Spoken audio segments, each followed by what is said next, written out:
when you're winning. Get a goal, it's just the beginning. You gotta sing when you're winning. Everywhere you go. Everywhere you go. You gotta sing when you're winning. Get a goal, it's just the beginning. Sing, sing when you're winning. Everywhere you go.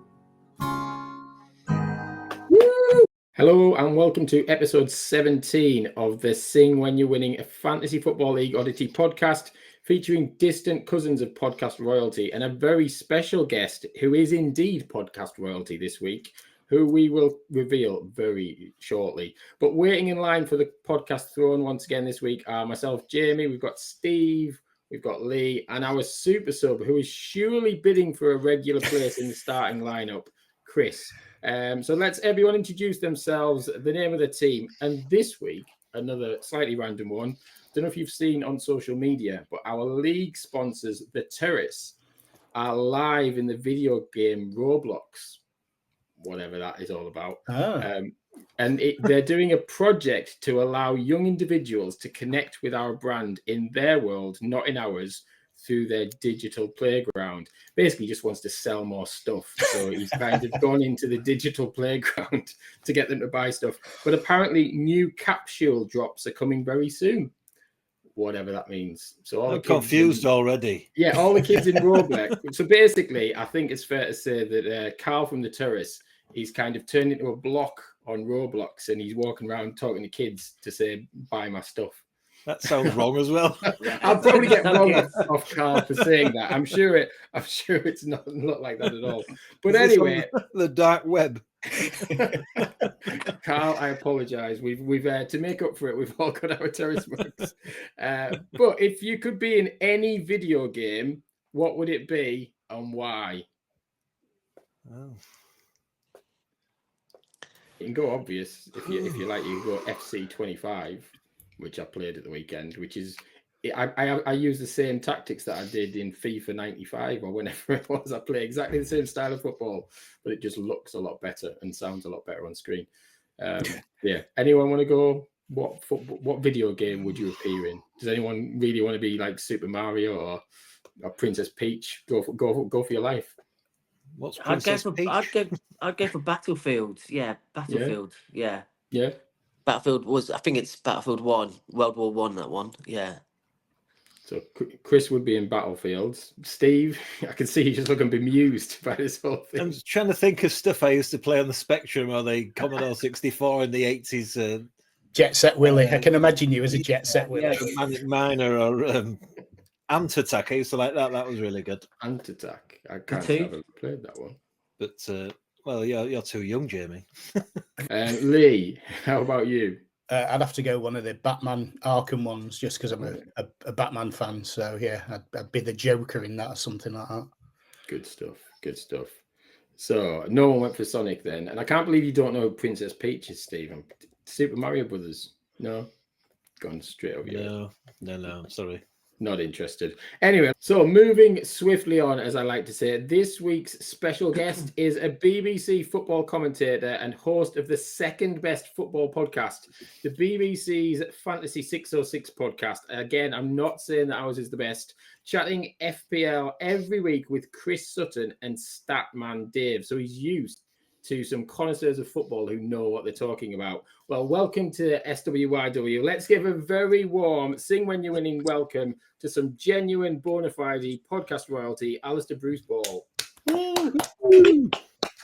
Thank you very much, chaps. It's lovely to be with you. That is an extremely kind introduction. We were actually recording our episode of Fantasy 606 this morning. So in terms of it's not going to have to go too far to be quality chat, FBL chat this tonight. I can assure you of that. It's sort of degenerated into the usual nonsense, but yeah, no, it's great to be with you. Cool. It's an absolute pleasure to have you with us. And I believe you've listened to the podcast before, which is more than most of our guests do. So Really? That's good. we're on to a bit of a winner there. We've got some impressive stats from you, though, which we're not quite as good as Statman Dave, but here's some stats from you in the FPL. Okay. So you're an FPL boss since 2006, and in your 19th season. Oof. That's pretty impressive. Yeah. Ranked in the top 72,000 players in the last 5 seasons. Oh, I didn't know that. Okay. I mean that is a huge stat. Take that. And then you joined Sing When You're Winning in the 22-23 season, finishing second in the championship behind Leon. Yeah. Now you're in your 3rd season and you're in the Premier League. You're a pre-season title favourites. But that's where it all went wrong. You're currently ranked 7,341,934 and sitting in 13th. So is it time to get rid of Haaland from your side? Yeah, great question. That is a great question. Straight into it. Do you know what? So many people are selling him at the moment that it's actually making me more determined to hold on. Yeah. So I've just got a feeling with the game against Tottenham and Tottenham potentially missing defenders. I just think Haaland, he is going to go berserk again at one point. A couple of weeks ago, I think it was game week 9, I very nearly did Haaland to Cunha and Smith Rowe to Salah, and I'd be about 50 points better off if I'd done it. I just didn't see Salah outscoring Haaland so massively, and Manchester City. I mean, actually, Haaland. You look at his numbers. Dave keeps telling me every week, you know, the XG is there, the chances are there. He's just not sticking them away. Salah's getting 1 or 2 chances a game. He's sticking them away, and that's kind of what happens. But the more people are selling him, the more it makes me think, do you know what? I might just hold on, because the joy of actually getting the haul once a load have sold him, would be great. But it could be painful this week, I think, because Southampton away for Salah looks tasty. Yeah, well, I mean, City home to Spurs though. Spursy. Yeah. I'm at the game. I'm commentating on that game live. So that sort of adds an extra little, you know, if you've got your captain playing in a game you're commentating on, that adds an extra little dimension to it. Yeah, do you ever celebrate that little? I know you don't celebrate as commentators really, but do you ever kind of have a bit of a get in there? Whenever? I think, it's funny, you know, you kind of you were aware before you go. You obviously know your team quite well before you go into the game, and you know who you're captain and all of that. I think once you get into the commentary, you do completely forget about that, because you get so wrapped up in what you're doing. Yeah. Although, if you know, I'd never mention it in commentary, but I mean, if Haaland stuck 3 in against Tottenham, I think probably the hat-trick goal commentary might have a little bit of extra sort of. I mean, Chris will be listening in closely, because he would certainly accuse me of doing that if it went that way. So we'll see. Good stuff. Well, we're going to come on to talk about our tips for that match in particular and a few other games very, very shortly. But let's have a game week 12 preview. This weekend's round of fixtures marks the start of a hectic spell of 90 matches in 45 days. So from this Saturday through to Monday, the 6th of Jan, we'll have 90 matches in 45 days, which is very, very... Christmas is definitely coming early for football fans. But for fantasy football fans, it's going to be a bit crazy. I've still got 4 transfers, so I'm quite excited about what I might be able to do with those. But Steve, do you want to give us some picks in the Sing When You're Winning League? Is there anything I can, because we've no results to go, well, other than the results from 2 weeks ago that we've already covered last week. So I'll have a look at who's got who this week. Tried to go with who's at the top and who's at the bottom, but you end up covering nearly every game in the league. So anyway, I'll quickly go through it. Top of the table in the Premier League, Mark Summerton is playing Tom Bird, who is 7th. Second place, Dale Martin has got Andrew Chester, who's 4th, and Ed's in 3rd, has got Chris Dawkes, who is in 19th. In the bottom end, struggling against relegation at the moment, Michelle has got Paul Chambers-Tonner, who is 9th. Adam Devlin plays you, Chris. He's got Chris, and Chris is plummeting down the table after a good start, which I like to see. And John Gregory at the bottom is playing Leon, who famously beat Ali last week. Wow. I mean, it's probably the perfect time for me to be on the pod, isn't it, after that? Because I don't think that has ever happened to me. I mean, I played a bit of head-to-head down the years, but got to give Leon incredible credit for that. I mean, to take a -28 and still turned me over by, it was about 15 points, wasn't it? Yeah. When it was quite tight, that game, I was sort of still obviously really rooting for me. Once I realised I was going to get beaten, I just thought, you know what? If you're going to lose properly. Good luck to the lad. That was top FPL management. That was really good. Classy, yeah. And you've got Steve Taylor this week. You're 13th and he is 16th. Okay. Championship then, which these lot will tell you is the best place to be. But it's like the real football. Championship is the best division to be in. Well, I might be coming back. At the top there, Jim Daly has got Andy Clancy, who is 5th, although Andy doesn't like being called Andy anymore. He's called Andrew now because now he's a fashion designer. So a bit like Andy Cole changed his name at one point. To Andrew. I've known Andrew a lot of years, and he used to be just known as Clanger. Tom Gregory in 2nd is playing Phil Pinder, who's 10th. Henry in 3rd is playing Joe Derrick, who is 11th now. Stu Dunn in 4th is playing Alistair Griffin, who is way down in 16th. He's sliding down the table. And Tim Ward is playing Carl, who is 9th. And Tim's in 6th. At the bottom is my lovely wife, Nicola. She's 18th in the league, and she's playing Cole Jenkins, who is 13th. Lee, you're 19th, sadly, and you're playing Rich Lay, who is 12th. And Jonas Rockbottom is playing Dave Atkins, who is 14th. Jamie, we'll have to mention you because you're 7th and just outside the playoffs, and you're playing Mark Morris, who is down in 15th place. I think I'll get beat. I don't have a great record against Mr. Morris from the Premier League. He's had a slow start to the season, but I believe he's in Morocco this week, so he might not be looking at his team too much. Keep enjoying Morocco, Mark. Good luck to Nick as well this week playing Col. Yeah, I'll never forgive him for triple captain against me. It's all about 3 points. League One, Jamie is top of the table, and he's playing Chesney, who is rock bottom of the table.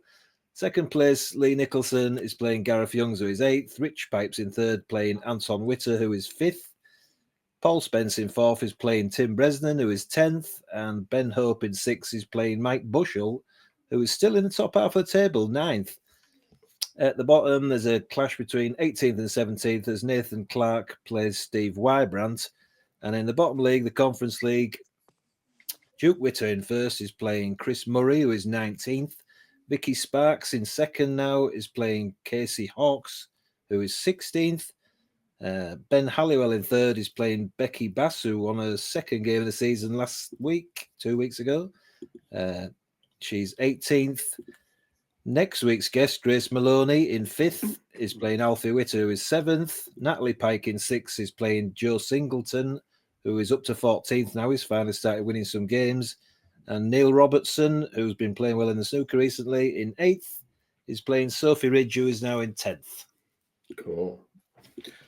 Some big games and big names in those big games. Just to fill all that out, we've got some random stats from the stats app I have there, which we've got the most points on his bench that he could have had that he didn't have was for Chris Dawkes, who's missed out on 126 points. Whoa. The most points gained by a captain is for Natalie Pike, who's got 209 points out of her captain. Wow. If they'd used their vice captain instead of their actual captain, Rob Lally in the Conference League there has missed out on 228 points. Yeah. The most points gained by making transfers is for Eds Chesters, who has made 92 points out of it. And the best game week score is Michelle Gale, the only one to get over 100 so far, 104. Second in that was Vicky Sparks, who got 99 1 week. And the lowest game week score is for Alex Renton, who managed 16 1 week. Oof. That is bad. That is bad. So are we calling you Statman Steve now? Is that what you're after? Let's not go there. Yeah. The one Dinner. The one you posted, Steve, didn't you, on the WhatsApp group the other day, which I thought was quite interesting. And I knew it was coming, but was sort of positions within the team. And I was rock bottom of goalkeepers. My goalkeeper picks have been absolutely dreadful this season. Yeah. Who have you got, Ali? Well, I started with Pickford. I did exactly what I did last season. Started with Pickford, gave up too early and got rid of him on a game week 6 wildcard to get Raya in, who's the obvious, best keeper in the game. And then ever since I've done that, Arsenal haven't kept a clean sheet. I'm going to stick with him. Because it's got to come. But I've just got absolutely nothing out of my goalkeepers. Dreadful. I did the same with Pickford. Had him in at the start and then just thought, oh no, I'm going to sack him off. And yeah, he's been fine since. He's been great. No, exactly. I've had Flecken in, and he's I think he's got the most saves in the league, but he's the only one who's not kept a clean sheet still. Yeah. He's my second keeper. Then I went to Alisson after Pickford, and then he got injured. Yeah. Well, I think Nikolai there is. I think you might be the worst in your division. I think, Ali, but okay. Nikolai is the worst out of all the divisions. I think someone worse than me. Wow. I might be wrong, but that's because he's got two.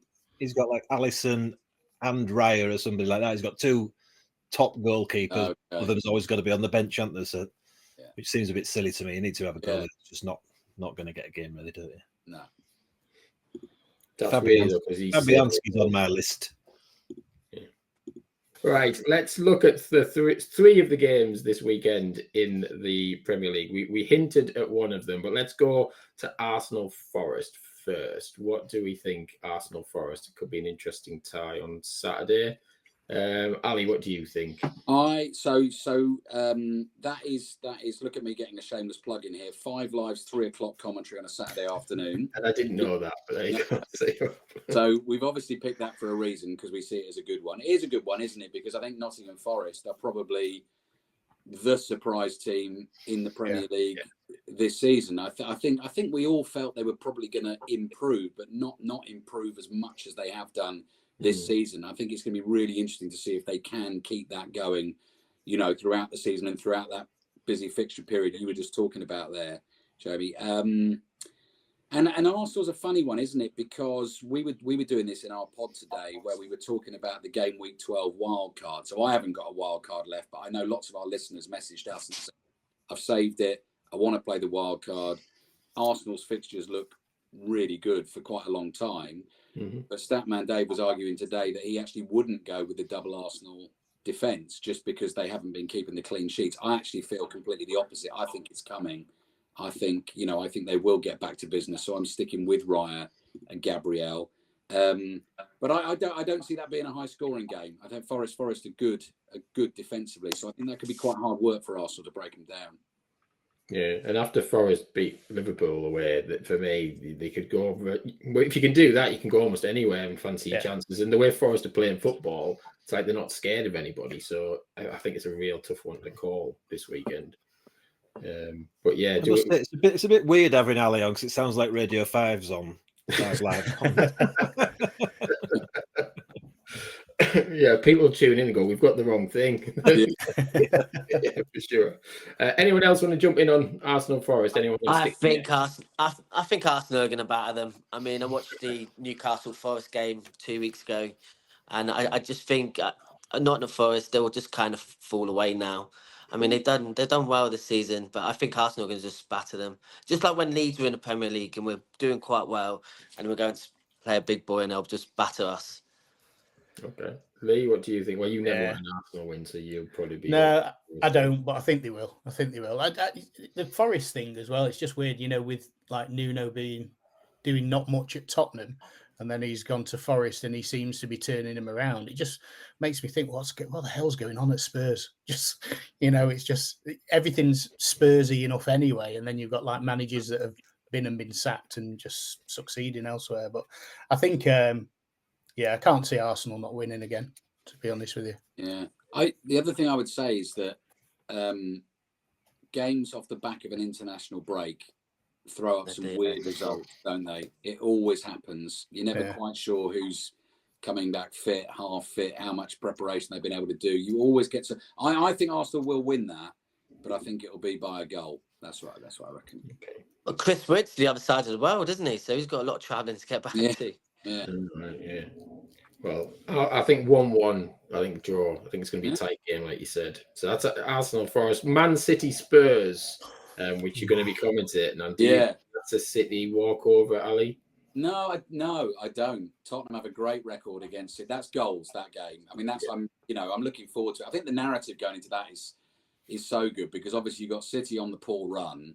It will be determined, and Guardiola will sort it out, and they're going to batter someone soon. But Tottenham are dangerous against City, I think, because City will allow them the space to play and go at them. Funnily enough, I did Scotland-Croatia during the international break just gone, and Guardiola. I mean, I know it's playing for your country and not playing for City, and it's different systems and different competitions and whatever.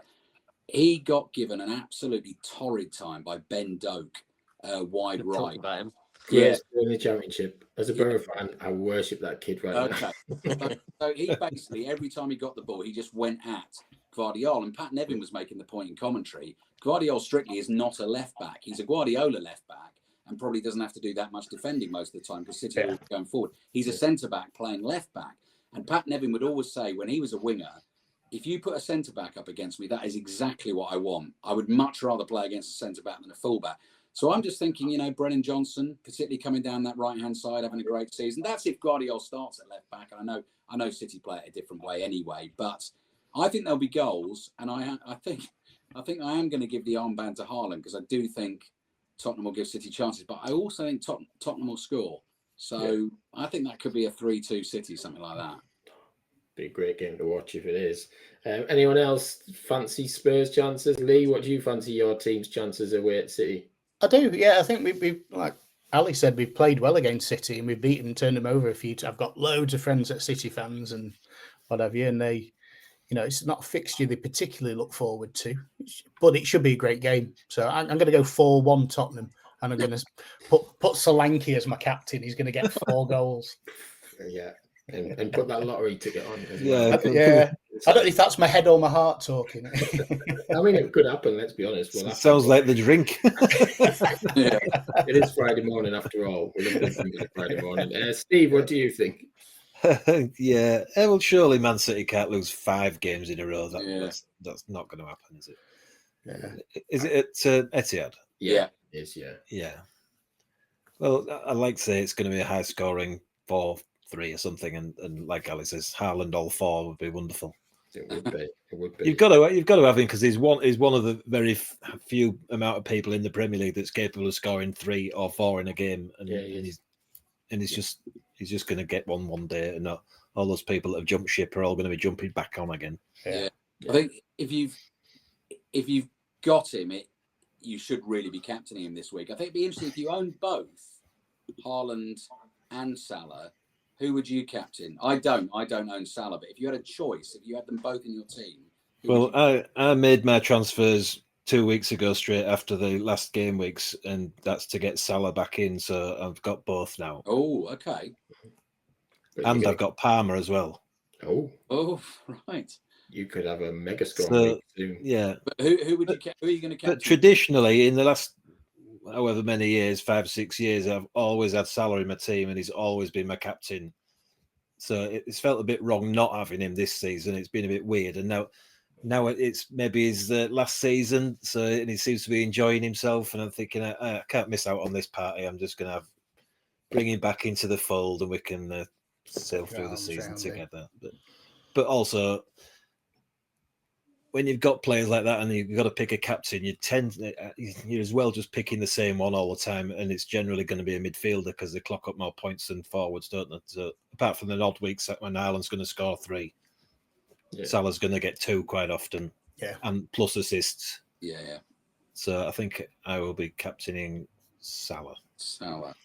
At time of recording. Yes, we shall see whether that's just a bluff. I'll captain Palmer then. So the last game I've picked, we'll start with you, Chris. Ipswich Man U. What do you think? I'm going for an Ipswich win, 2-3-0. Yeah, go on the tractor, boys. Maybe I might get Delap in. Captain him. It would be nice, wouldn't it? All the tractor boys are in London, aren't they? At time of recording. In all seriousness, I think that'd be a close game, and I do think Ipswich will run them to the end. But I'm going to go for an Ipswich win.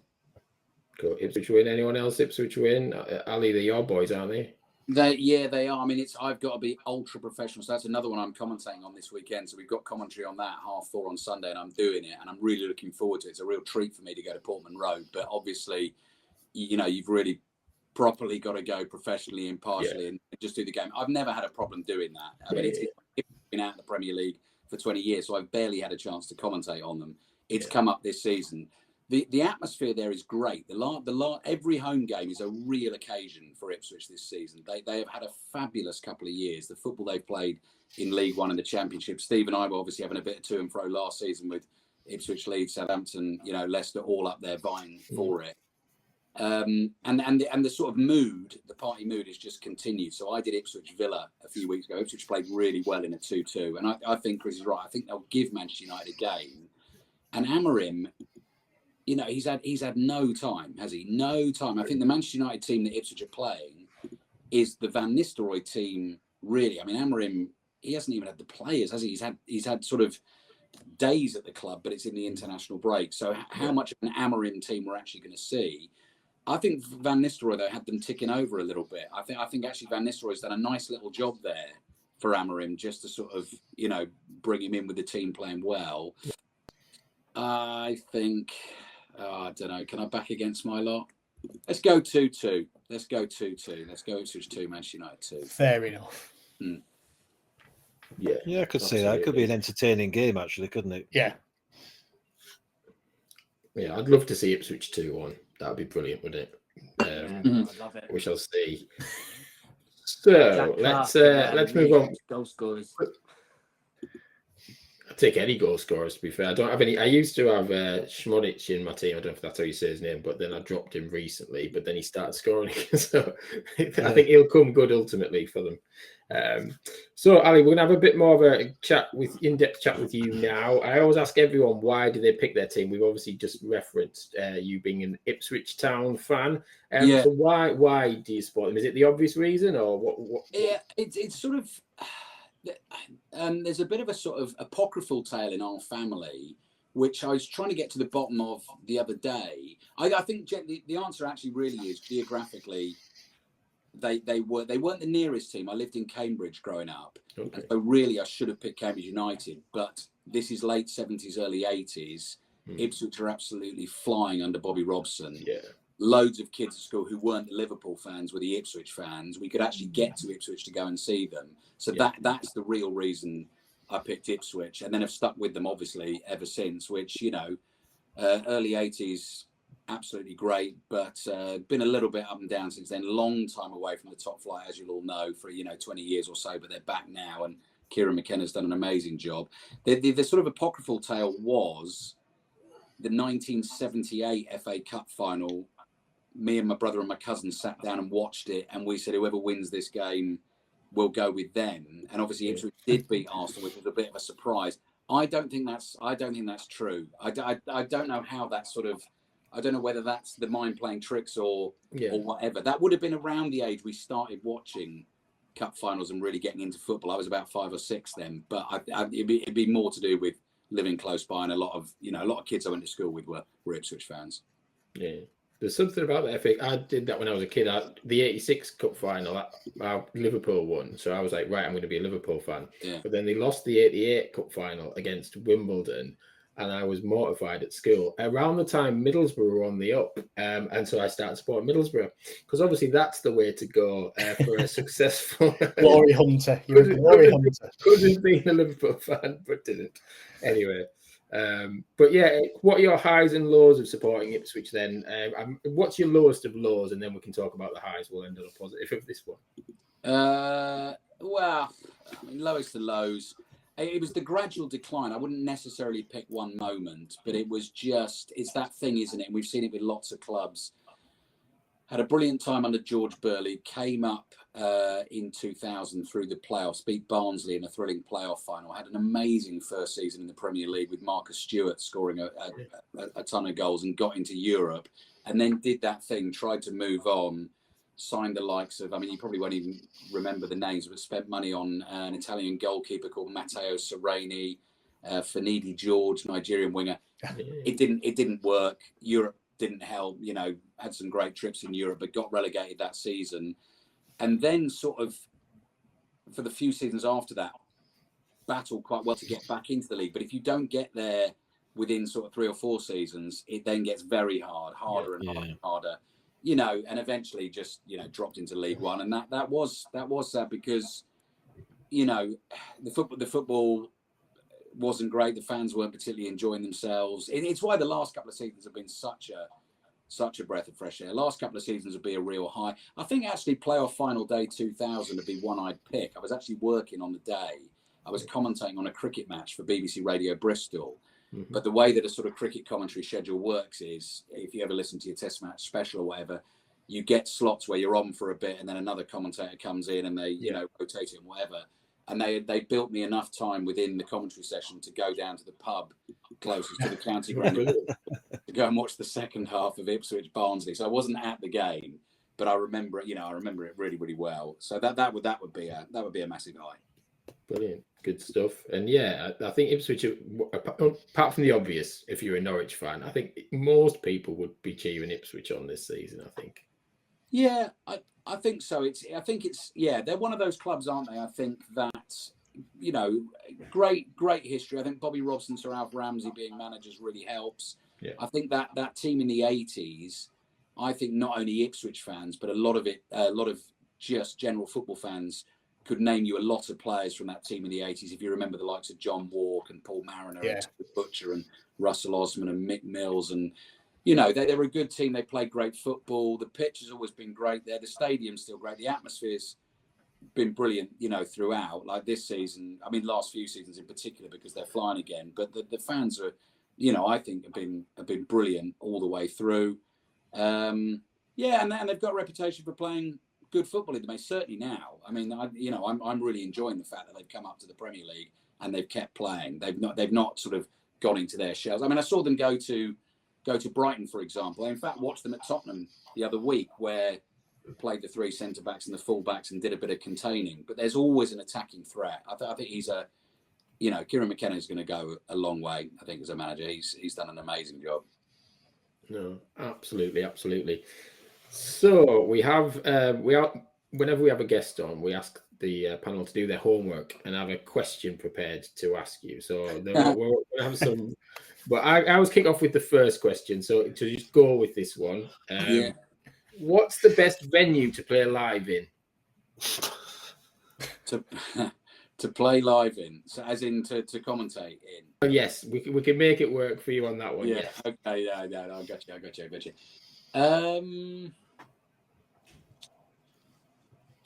I mean, there are so many. I love the grounds that retain a bit of character. So, I mean, Tottenham Hotspur Stadium is amazing. It is shiny and new and, you know, one of the best stadiums in the world and great. And I do love that. But I still love going to places like Anfield, which, although it's redeveloped, has kept that sort of tradition and you know, flavour of what I remember growing up kind of watching football. I like doing games at Craven Cottage. I like doing games at Ellen Road. All that. I mean, Portman Road as well is another example, which it's the ground that I remember still, even though it's been modernised and it's got bigger and whatever. Those are the ones I love commentating in. And actually, they're the ones as well, I think, that give you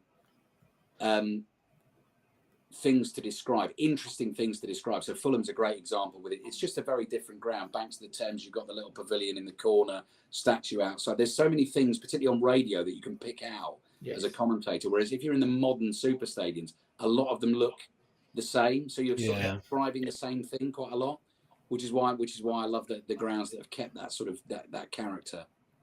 Absolutely. And you still get the crazy walks up to the gantry, don't you? In those stadiums, which I have a fear of heights. I just think, well, how you just getting to where I'm going to commentate would be crazy. Yeah, I mean, well, Middlesbrough, you know, Riverside's a climb, but Turf Moor's one of those where you go up a really steep last flight of steps to get right to the back of that stand, but you then get an incredible view not only of the action but across the countryside. That's a brilliant ground to commentate at. Awesome. And what's the most embarrassing thing you've seen happen on live radio?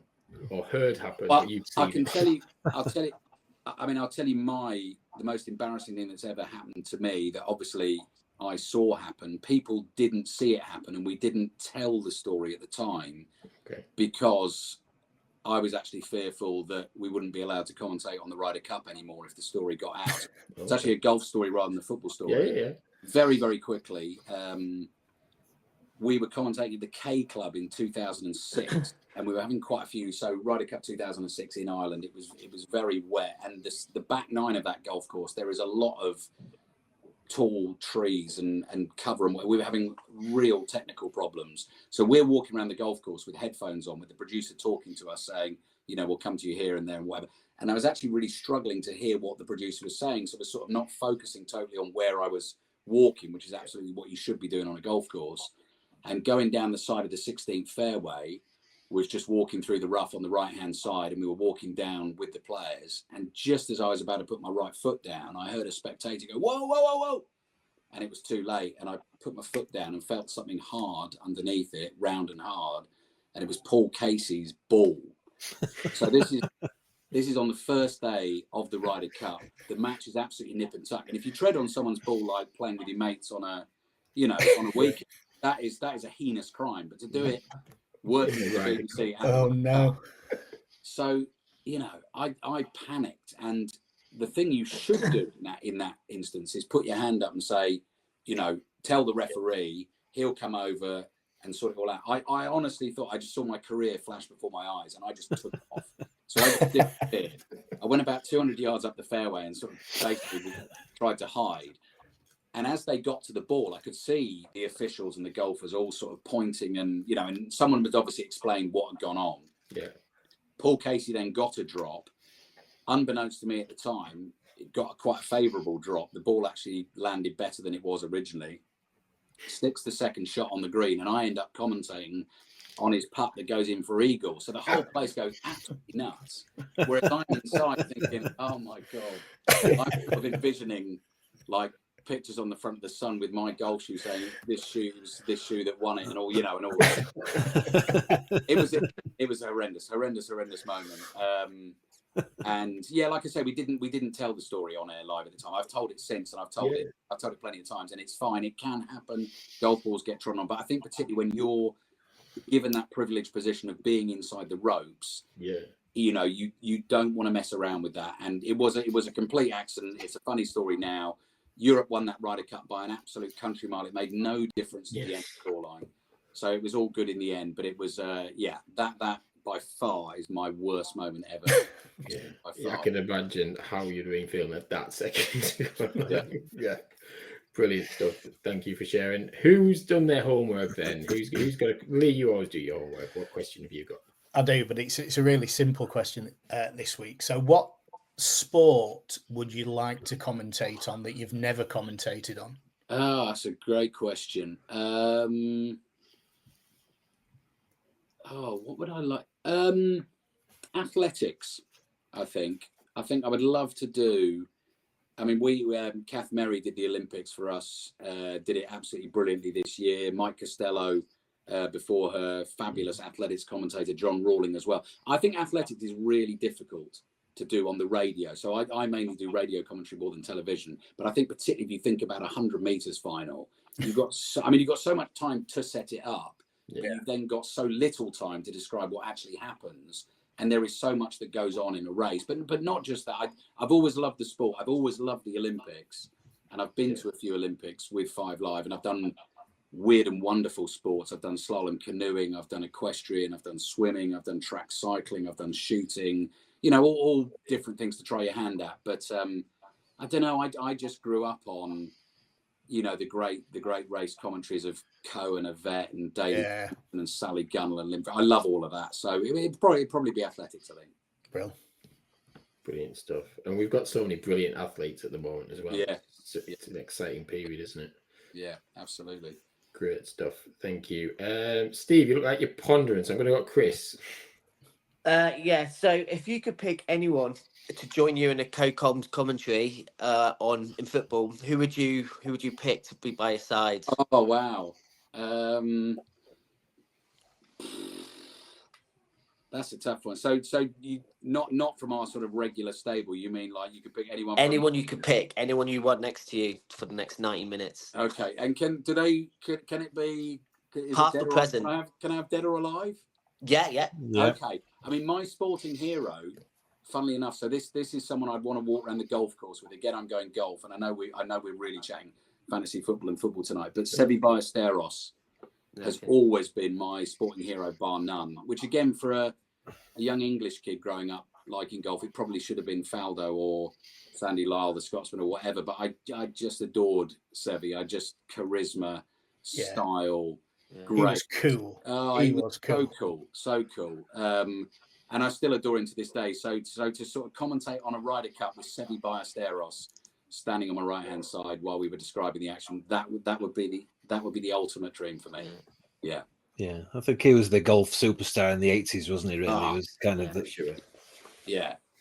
Way he played the game, and partly the Ryder Cup thing, taking it to the Americans, and Europe always used to, they struggled to begin with, and he was the one who really helped them turn it around.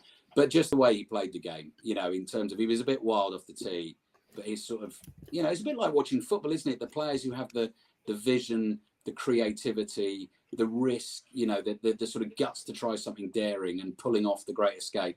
He was just thrilling to watch. Yeah, because back in the 80s, there used to be the Benson and Hedges Open, used to be in York. Yeah. So that was brilliant for us as kids because it was in my village. Yeah. Where I still live now. And it's only down the road. So as kids, school kids, we all used to go down there and get jobs. So like the 14, 15-year-olds all caddy for the weekend. And they get like 50 quid or something, which was like mega money then. or the rest of us would just go down and would on the practice green at the side. You could watch all the top golfers in the world there, and they'd have the pro-am as well. So you'd have like Bruce Forsyth and Michael Parkinson and everybody playing. So we always used to just walk around with them on the first day of that. It was brilliant. But then they moved it to Cornwall, and that was that. Oh yeah. Handier for the TV, I think. Possibly. So, Steve, what's your question?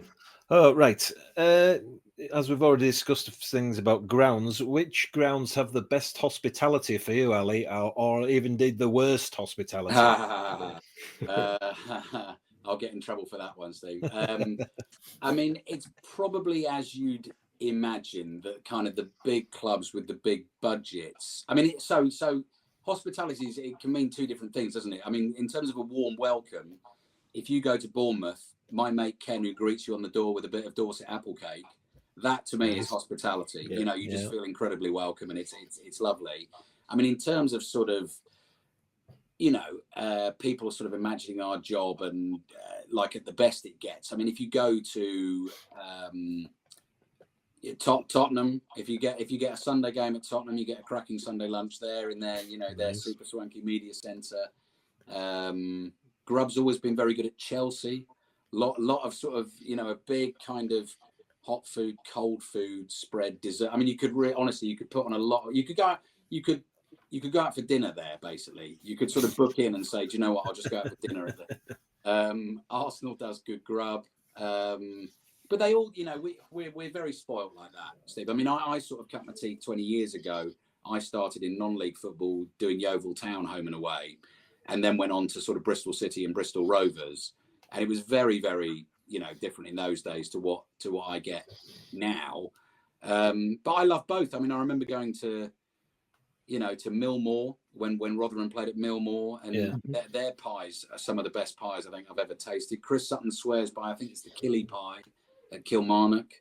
I mean, Bristol Rovers always used to do a cracking pasty.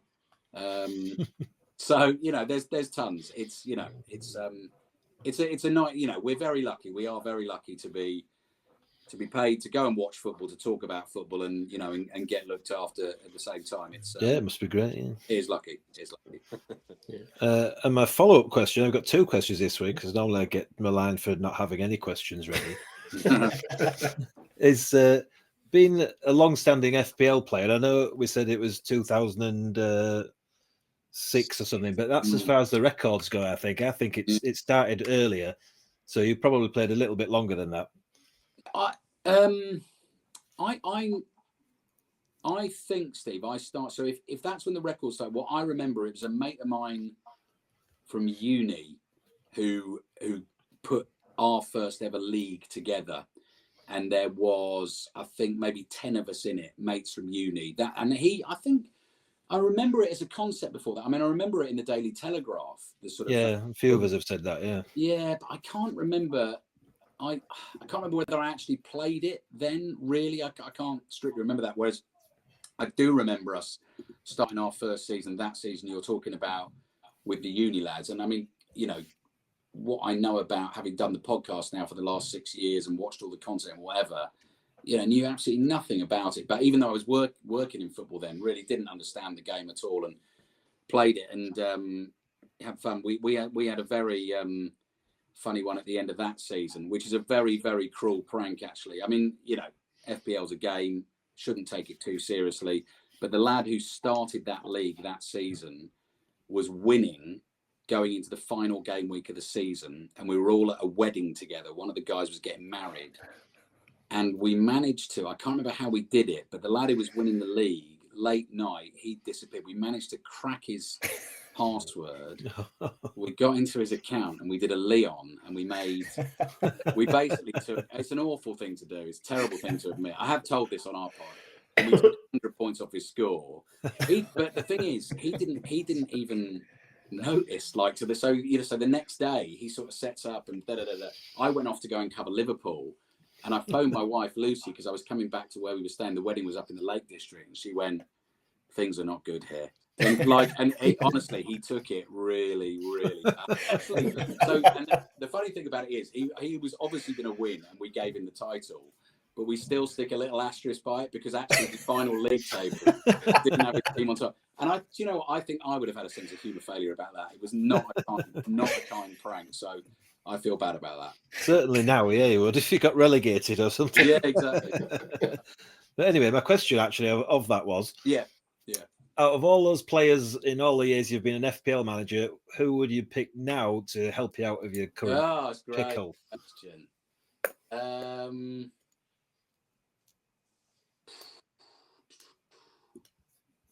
I can't remember whether he ever did amazing things. I'd probably say Henry, but I'm probably saying that because I just used to love watching Henry for Arsenal and commentating on him. He was, again, just great for a radio commentator. So I'd probably say him, I think, as one of my favourite players.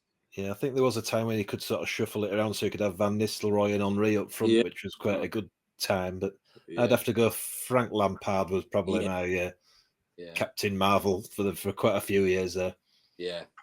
And it annoys me that I bumped into him last year in Hyde Park. And when I'd left him, I meant to say to him, "Frank, you were my best FPL captain ever." Yeah.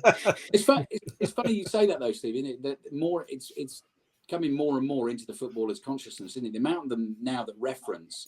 Yeah, people mention it now, don't they? And Sky Sports even says stuff about assists and. Yeah, Bruno Fernandes did it the other day, didn't he? About the goal that was initially his, but then got taken away because it became an own goal, and he said something like, "Fantasy captains aren't going to be very happy about that." Cole Palmer had a good line. You know, I quite like that. I think it's funny to hear it referenced by the players.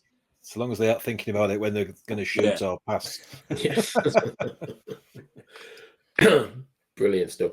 Well, you clearly know your football, Ali, but can you come top of the league is sing when you're winning super fan. It's that time of the pod. Okay. There's a lot of expectation on you on this one, by the way, in the chat. I think lots of people think you're going to do very well. But each week we test our guests' footballing knowledge and see how many questions they can get correct in 90 seconds. Okay. Now, if you were listening to last week's show, we revealed that we use GPT for this stuff to mix it up every week. So I sometimes have to check because some of the questions are nonsense. But it does throw up easy questions, really easy questions, as well as some tricky ones. So for this week, Steve will be timing once again, 90 seconds. And what will you shout when we get to the end of the 90 seconds, Steve? I shall think of something. You should think we should. I won't shout that, but You'll come up with something topical. But by the Yeah. time you get to that, Okay. you don't like to reveal it. I've realised on the last couple of shows. You well, like no, generally I just didn't have to think about it. While I do it. you think, bloody hell, 90 seconds right. And Lee, do you want to do the old fingers in the air to give this? Well, as if I get any right, you mean? Yeah. So as you get one right, Okay. and the score to beat. Yeah. And the person who's currently top is Joe, and he's a bit nervous that you're going to beat his 6. Nah, I'd be pretty confident. I love quizzes, but I actually prefer being the quiz master. Not great, but let's go. And at the bottom is Nige from Dodgy, who does a brilliant theme tune for the podcast still, and Brez as well, Tim Bresnan. They've got 2. Right. So it's 2. I think you'll comfortably beat 2 to I beat. was on both of those shows as well. Wow. You've jinxed already. Right, okay.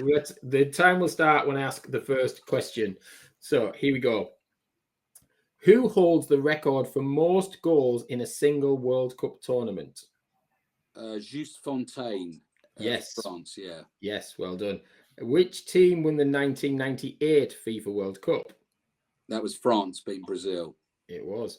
Who was the first English player to win the PFA Player of the Year award?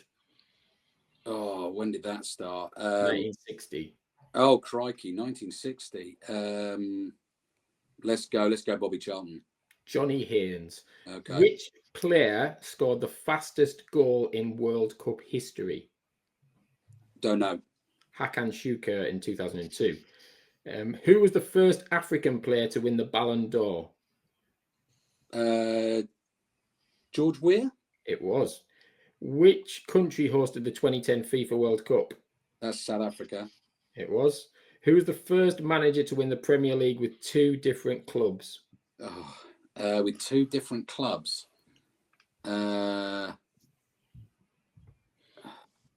That is a classic question. I should know that. Why do I not know that? Can't be Wenger, can't be Fergie, not Mourinho. To win the Premier League, that's amazing. I'm going to have to pass that. That's amazing. Do you know what? We're going to have to start again. I've suddenly realised it's bloody nonsense with ChatGPT. Oh, thank God. They've said Jose Mourinho. They've said Chelsea and Manchester United, which is bollocks. I was thinking of Ranieri. Oh, Sorry, I'm sat there staring at it, and then I was like, when you said it can't be Mourinho, I looked and I went, "You're right. It shouldn't be." Sorry, ChatGPT should not be trusted. Right, let's add 20 more seconds onto the clock because we've wasted a lot of time there. We'll crack on. Ali wasted about 30 seconds pondering it. We'll do 30 seconds. Go back. We'll do final 30 seconds. Sorry, that was unfair. Fine. I've got more than 2. I'm happy. Yeah, I'll ask you 3 more questions. 20 seconds. Right. Answer quick. Which country has won the most African Cup of Nations titles? Morocco. Egypt. Oh, I was going to say Egypt. Who was the first player to reach 100 international goals for a European country? Ronaldo? Yes. Ronaldo? And which football club has the nickname Los Blancos? Minus 28. Started so he'll finish. Which football club has the nickname Los Blancos? I've gone Real Madrid. Yes. Is that it? Yes, you've matched the top of the league. You are on 6. Apologies for that Jose Mourinho question. No, I was staring at it and I was like, that he did win it Manchester United. I was like, that's why ChatGPT is good, but it's entertaining, but it's equally crap. I mean, Joe's going to find that controversial. Yeah, he will. He will. Well, to be fair, I think asking that question was controversial, and you did take about 20 odd seconds to ponder it. So, but also the time when Joe did get the record score was when my laptop went off halfway through, so I think he might have got like an extra 30 seconds or something. As well. Anyway, you joined top, so I think Joe will be happy with that. So. Mourinho claims, doesn't he, that second place finish with Manchester United is one of the greatest achievements. Yeah. He probably counts that as finishing first, doesn't he? So, so does ChatGPT. So there we go. AI people, it's not to be trusted completely. So let's have an update on Bletchley Scott. So are you aware, Ali, that we sponsor Bletchley Scott, the under-15s football team? Yeah. Well, the lads last weekend played against Wing Raiders under-15 Red Kites, And unfortunately, it was an 8-0 defeat last weekend. Oh. But onwards and upwards this weekend as the lads face Stony Stratford Town under 15 Lions. But I realised where Bletchley going wrong here. They played Red Kites last weekend. They're playing Lions this weekend. They need an animal name. I think Bletchley Scott needs an animal name. Yeah. Just being called Bletchley Scott isn't working out for the lads. So Bletchley Tigers. Bletchley Tigers, yeah. Got the orange, haven't they? Yeah, that would work. So Carl, if you're listening, after we talked about Roblox earlier and you didn't turn off, Bletchley Tigers, we'll go for that one. But we'll say, come on, Bletchley. Come on, Bletchley. Come on, Bletchley. Fingers crossed they'll be back to winning ways this weekend. If they want to feel any better about the 8-0 defeat, I once played for a team called the Trumpington Tornadoes and played in a game that we lost 22-1 and missed the penalty. I just love that name, Trumpington Tornadoes. Yeah, we were not tornadoes. Yeah. Absolutely brilliant. And don't forget, you can follow Bletchley Scott at Bletchley Scott FC on Instagram for updates, and hopefully, as I said, they'll be back to winning ways. Now, as we like to do most weeks on this podcast, we're gonna play a game of Shooting Stars. Do you remember the player profiles from Shoot? I'm sure you do. Shoot and Match magazine. But this week, we're going to ask you the questions, Ali, if that's all right. So see how have you ever been asked these kind of questions for any publications? You're talking about the one that I always remember was sort of favourite item of clothing. And you know what? I'm looking at that question right now. Okay. Weirdly enough, but we could. I've never had to do this. Cool. Well, don't answer like Steve Sutton did last week. So Steve Sutton last week was a bit too honest, but right. It was brilliant. Listen to last week's episode. Just to listen to the end, Steve Sutton was quite entertaining. So yeah. So what subject did you hate most at school and why? Physics. Just because I was terrible at it, found it impossible. Trying to help the kids now with their homework at that, I still hate physics. Yeah, I think most people do. This was the one that Steve Sutton answered very interestingly. So interesting to hear what you say. What would you do if you could be invisible for a day? What would I do if I could be invisible for a day? Oh my goodness. Where would I sneak into? It would be. I'd want to get somewhere that you wouldn't be able to get to, so you could just go and I don't know. That's a tricky one. Don't go to Steve Sutton's house. Yeah, no. Okay. Steve Sutton was up to no good. Where would I go? I'll tell you what. You know what? I mean, golf's such a favourite of mine. Let's sneak, and this would look odd actually because the golf ball wouldn't be invisible. Let's sneak in at Augusta. Let's fly over to the States, sneak in at Augusta, and play 18 holes invisibly. That's what we'll do. Awesome. That'd be great. Brilliant. At least if you stood on anyone's ball there, nobody'd notice you. So yes. Indeed. Who would you most like to meet and why? I guess you meet a lot of famous people, but who would you most like to meet?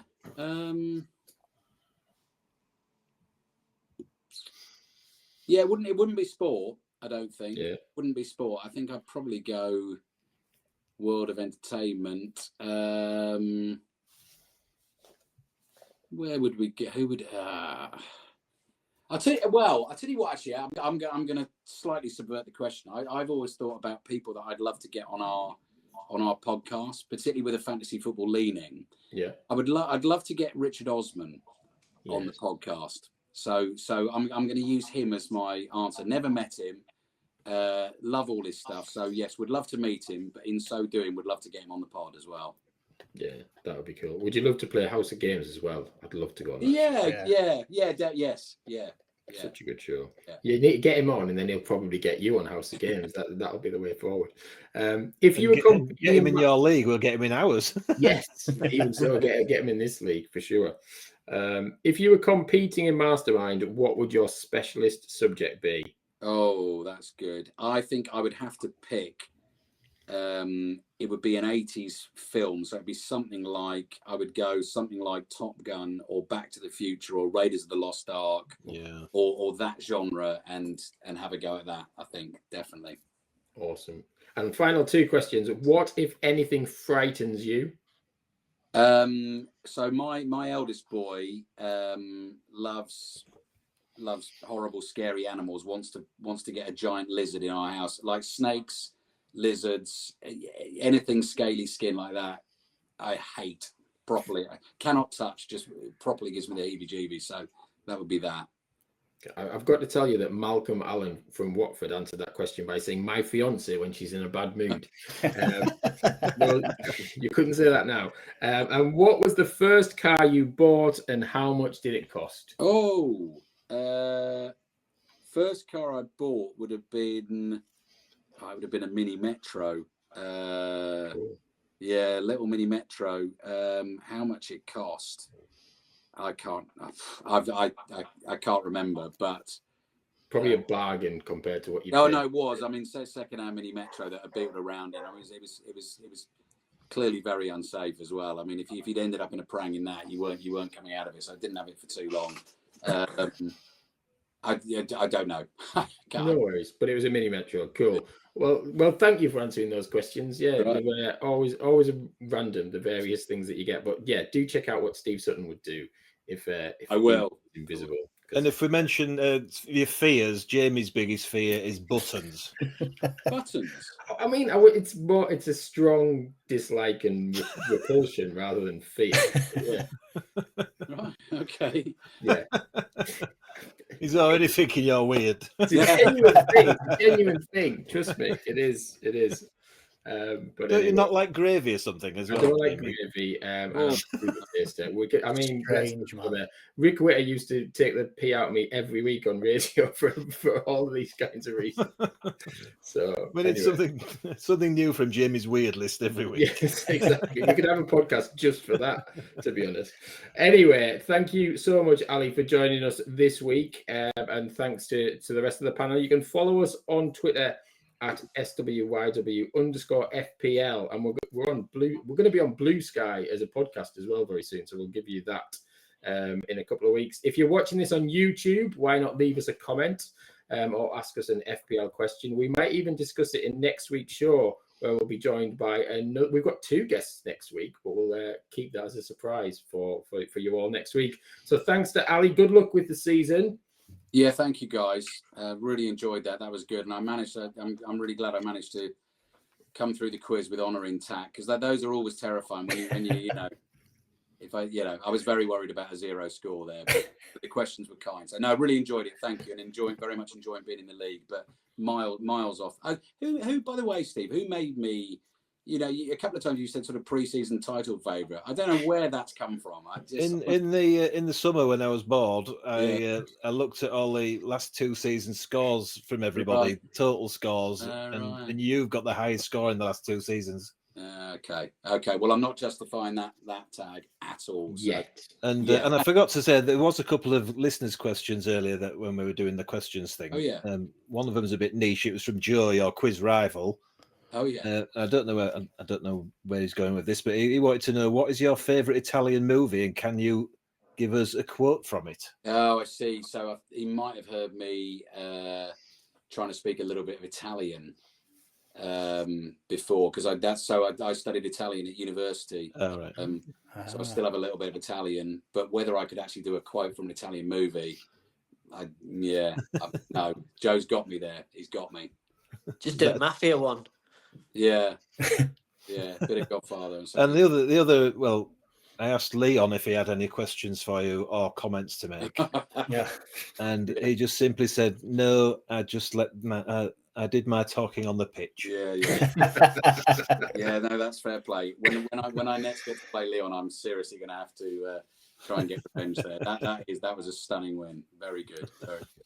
Well, we look forward to the rematch. But thanks again, Ali. Thanks to Steve, Lee, and Chris for doing another brilliant job off the bench. But yeah, we'll be back next week with 2 guests, as I mentioned. So enjoy your footballing week. It is back, and we're excited. Keep on singing and keep on winning.